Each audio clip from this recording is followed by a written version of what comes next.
In my last business finance video, we looked at why work-life balance is so important. In the next few videos, we'll look at how to live with work-life balance. The first thing we need to do is to know what we want our work-life balance to be.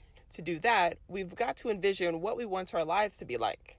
Do you envision yourself a district manager in your company, taking your kids to various activities each day, cooking home-cooked meals, watching your favorite shows each night, being a successful entrepreneur, volunteering at a nonprofit? What do you envision and want your life to be like? You can write your ideas on a list, as a brainstorming web, you could make a vision board, or a simple line drawing sketch.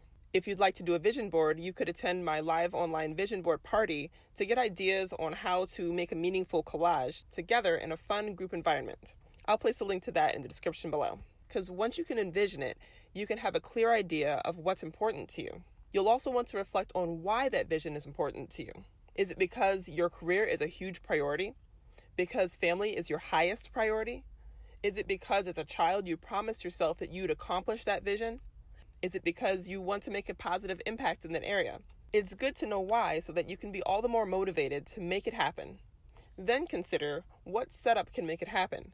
How many hours would you need to work to make that possible? How would you have to interact with friends and family to make that possible? And finally, what type of balance would you have to have for your work life and personal life? Would it be 70% work life, 30% personal life, 50-50? Once you have a better idea of what you want your life to be like, why you want it to be that way, and the circumstances needed to make it happen, you can start setting boundaries for your work world and personal world to make sure that both worlds align with your vision. So in the next video, I'll speak more on establishing boundaries for work-life balance. Be sure to like, subscribe, and comment, and I'll see you in the next video.